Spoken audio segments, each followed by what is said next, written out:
जय हिंद। स्वागत है आप सभी का हमारे इस यूट्यूब चैनल पर। और आज हम करने वाले हैं क्लास 10 हेल्थ केयर, जिसमें से चैप्टर 2 करने वाले हैं। यहाँ से हमारा जो 30 महत्वपूर्ण प्रश्न है आप लोग के लिए लेकर आए हुए हैं। और इससे पहले हमने चैप्टर 1 से रिलेटेड जो भी हमारा सवाल जवाब था पूरा कर चुके हैं। तो मेरे प्यारे बच्चों, आप लोग तैयारी करते रहें। चैप्टर 2 यानी कि दैनिक जीवन की गतिविधियों में मरीज की देखभाल एवं जीडीए की भूमिका, एक जीडीए की क्या भूमिका होती है, उससे रिलेटेड हम आज टॉप 30 एमसीक्यू करने वाले हैं। तो वीडियो पर अंत तक बने रहे और जितना ज्यादा हो सके वीडियो को लाइक सब्सक्राइब शेयर करना ना भूले। तो चलिए शुरू करते हैं। आज का जो हमारा पहला प्रश्न है, जीडीए यानी कि जनरल ड्यूटी असिस्टेंट का मुख्य कर्तव्य निम्नलिखित में से क्या है। मेरे प्यारे बच्चों, ऑप्शन ए कहता है मरीजों की सर्जरी करना, बी कहता है मरीजों यानी मरीज की दैनिक देखभाल एवं स्वच्छता में मदद करना, और सी कहता है मेडिकल रिपोर्ट तैयार करना, जबकि डी कहता है दवाइयां लिखना। तो इस प्रश्न का जो सही आंसर होगा ऑप्शन नंबर बी के साथ चला जाएगा, मरीज की दैनिक देखभाल एवं स्वच्छता में मदद करना। वहीं प्रश्न संख्या 2 की ओर चलते हैं, जहां पे हमारा प्रश्न कहता है कि मरीज को बिस्तर पर नहलाने यानी बेड बाथ के लिए पानी का आदर्श तापमान कितना होना चाहिए।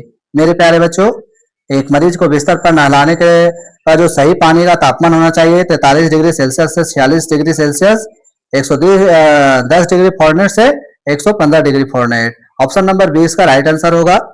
प्रश्न संख्या 3 की ओर चलते हैं।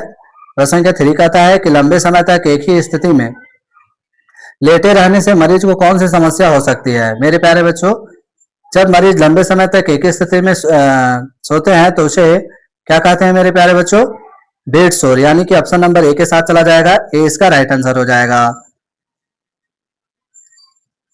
अगले प्रश्न की ओर चलते हैं, जहां पे हमारा 4 नंबर प्रश्न कहता है कि बेड सोर से बचाव के लिए मरीज की करवट कितने समय में बदलनी चाहिए। तो एक मरीज को बेड सोर से बचाव के लिए कितने समय में करवट बदलनी चाहिए, तो प्रत्येक 2 घंटे में मरीज का करवट चेंज करना चाहिए। ऑप्शन नंबर ए के साथ चला जाएगा। ए इसका राइट आंसर होगा। इसी तरह हम लोग 5 नंबर प्रश्न की ओर पहुंच चुके हैं। और 5 नंबर प्रश्न कहता है कि मरीज के मुंह की स्वच्छता यानी कि ओरल हाइजीन बनाए रखने का से किसका खतरा कम होता है। तो मरीज के मुंह की स्वच्छता यानी कि ओरल हाइजीन बनाए रखने से मेरे प्यारे बच्चों किसकी खतरा कम हो जाएगी, तो मौखिक संक्रमण और कैविटी का, जो कि ऑप्शन नंबर ए के साथ चला जाएगा। 6 नंबर प्रश्न कहता है कि बेहोश यानी कि बेहोश मरीज की मौखिक देखभाल माउथ केयर करते समय कौन सी स्थिति देना चाहिए। मेरे प्यारे बच्चों, इस प्रश्न का जो सही जवाब होगा ऑप्शन नंबर ए के साथ चला जाएगा, side line. Option number A इसका राइट आंसर हो जाएगा। 7 नंबर प्रश्न की ओर चलते हैं, जहां पे हमारा 7 नंबर प्रश्न क्या कहता है कि बिस्तर पर लेटे हुए मरीज के मल त्याग के लिए किस उपकरण का उपयोग किया जाता है।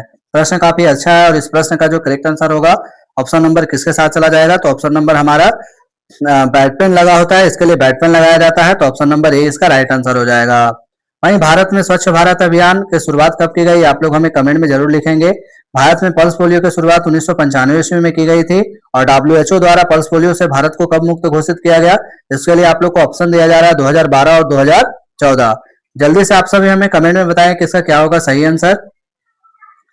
1 नंबर प्रश्न कहता है कि बिस्तर पर लेटे हुए मरीज द्वारा मूत्र विसर्जन के लिए किसका उपयोग किया जाता है। तो मूत्र विसर्जन के लिए मेरे प्यारे बच्चों यूरिनल होता है, जो कि ऑप्शन नंबर ए के साथ चला जाएगा। यूरिनल पॉट होता है, एक थैला नुमा होता है, ऑप्शन नंबर ए के साथ जाएगा। अगले प्रश्न की ओर चलते हैं, जहां पे 9 नंबर प्रश्न कहता है कि मरीज के नाखून काटते समय जीडीए को नाखून किस प्रकार काटने चाहिए। तो जीडीए को नाखून किस प्रकार काटने चाहिए मेरे प्यारे बच्चों, तो सीधे और चिकने काटने चाहिए, जो कि ऑप्शन नंबर किसके साथ चला जाएगा, तो ऑप्शन नंबर ए के साथ चला जाएगा। 3 नंबर प्रश्न कहता है कि गंभीर रूप से बीमार मरीज के बालों को धोने की प्रक्रिया क्या कहलाती है। गंभीर रूप से बीमार मरीजों के बालों को धोने की प्रक्रिया क्या कहलाती है, तो इस प्रक्रिया को क्या कहा जाता है मेरे प्यारे बच्चों, तो है हेयर वॉश या फिर बेड शैम्पू कहा जाता है, जो कि ऑप्शन नंबर ए के साथ चला जाएगा। अगले प्रश्न की ओर हम लोग चलते हैं, जहां पे हमारा 11 नंबर प्रश्न कहता है कि फाउलर्स स्थिति में मरीज के बिस्तर का सिरहाना कितने डिग्री उठाया जाता है। तो इसके लिए मरीज के बिस्तर को मेरे प्यारे बच्चों कितने डिग्री ऊपर ले जाया जाता है, 45 डिग्री से 60 डिग्री, जो कि ऑप्शन नंबर ए के साथ चला जाएगा। अगले प्रश्न यानी कि 12 नंबर प्रश्न कहता है मेरे प्यारे बच्चों की फाउलर्स स्थिति यानी कि किस प्रकार के मरीजों के लिए सबसे अधिक लाभदायक होती है। तो किस प्रकार के मरीज के लिए, तो सांस लेने में कठिनाई वाले मरीज को लाभदायक के लिए काफी लाभदायक होता है, ऑप्शन नंबर ए के साथ चला जाएगा। 30 नंबर प्रश्न कहता है मेरे प्यारे बच्चों की सुपाइन स्थिति का क्या अर्थ है? सुपाइन स्थिति का क्या अर्थ है मेरे प्यारे बच्चों? तो ये किससे रिलेटेड होता है? तो ये होता है पीठ के बल सीधा लेटना, यानी कि ऑप्शन नंबर ए के साथ चला जाएगा। अधिकांशतः प्रश्न यहाँ पे जो भी दिया गया है इनका आंसर ए रखे हैं ताकि आप लोग को किसी प्रकार का दिक्कत ना हो याद करने में। और 14 नंबर प्रश्न की ओर हम लोग पहुंच चुके हैं, जहां पे हमारा प्रश्न कहता है कि प्रोन स्थिति में मरीज कैसे लेटता है। तो प्रोन स्थिति में एक मरीज जो है मेरे प्यारे बच्चों पेट के बल छाती के सहारे लेटता है। ऑप्शन नंबर ए के साथ चला जाएगा। 15 नंबर प्रश्न कहता है मेरे प्यारे बच्चों कि मरीज को व्हील चेयर पर स्थानांतरित करते समय सबसे पहले क्या करना चाहिए। तो एक मरीज को व्हील चेयर पर स्थानांतरित करते समय सबसे पहले मेरे प्यारे बच्चों क्या करना चाहिए। तो सबसे पहला जो होता है व्हील चेयर के ब्रेक लगाने, यानी कि ऑप्शन नंबर ए के साथ चला जाएगा, व्हील चेयर के ब्रेक लगाने। वहीं 16 नंबर प्रश्न कहता है कि खाली बिस्तर तैयार करने की प्रक्रिया जिसमें कोई मरीज नहीं है क्या कहलाती है।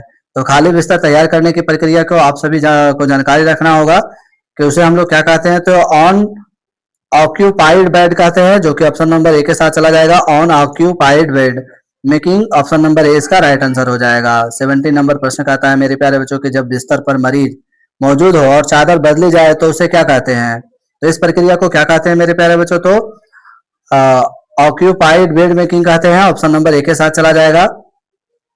वहीं प्रश्न संख्या 18 हमारा कहता है कि अस्पताल के बिस्तर पर चादर के कोनों को मोड़ने की विशेष तकनीक क्या कहलाती है।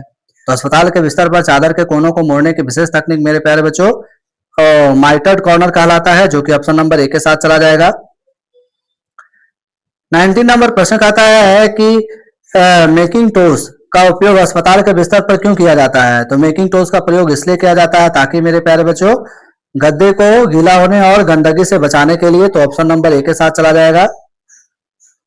वहीं 20 नंबर प्रश्न कहता है कि मरीज को भोजन खिलाते समय जीडीए को किस बात का विशेष ध्यान रखना चाहिए।